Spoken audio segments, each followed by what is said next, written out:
আসসালামু আলাইকুম। আমি প্রতিবাদী সাহার। দর্শক, আশা করি ভালো আছেন। গত তিনটি জাতীয় ইলেকশন 2014, 2018, 2024 ফ্যাসিস্ট আওয়ামী লীগের সঙ্গী জাতীয় নির্বাচনের সঙ্গী জাতীয় পার্টি আজ প্রায় ধ্বংসের দ্বার প্রান্তে।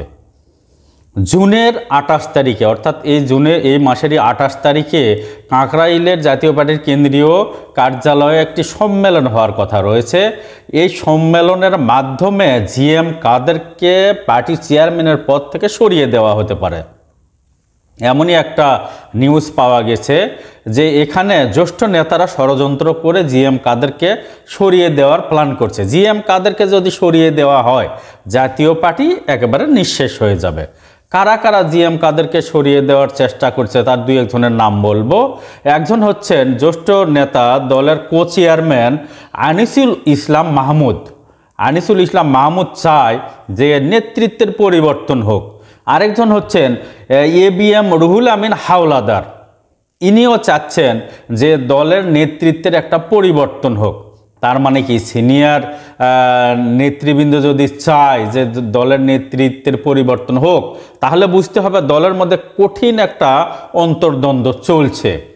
অতএব যদি পরিবর্তন হয়ে যায়, না হলেও কিন্তু দলটা ধ্বংসের দ্বার প্রান্তে, কেউ কারো কথা শুনবে না।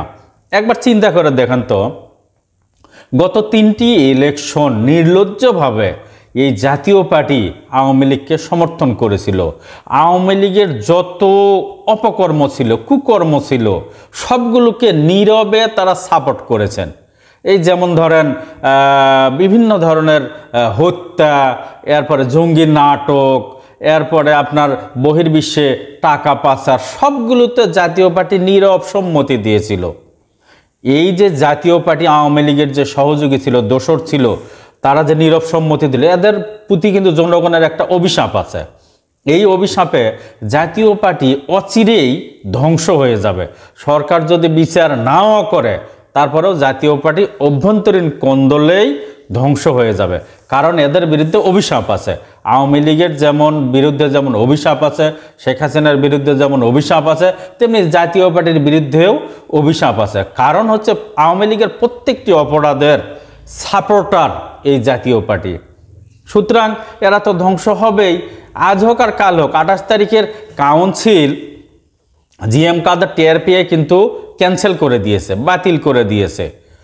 কারণ হিসাবে দেখাচ্ছে যে সে ক্যান্সেল করবে, এখানে সিইসির অনুমোদন নাই, রুমের সমস্যা, বিভিন্ন কারণ দেখাচ্ছে। কিন্তু জিএম কাদের কিন্তু বুঝতে পারছে যে তার নেতৃত্ব আর থাকছে না।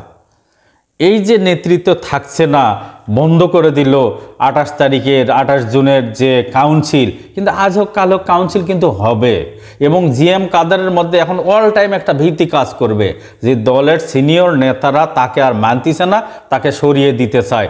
এই টেনশনে সে কিন্তু দলীয় কোনো ভালো কাজও করতে পারবে না, এবং সে কিন্তু অলরেডি মাইনাসের দিকেই চলে যাবে এবং দলের মধ্যে রাগারাগি করবে, বিশৃঙ্খলার সৃষ্টি হবে।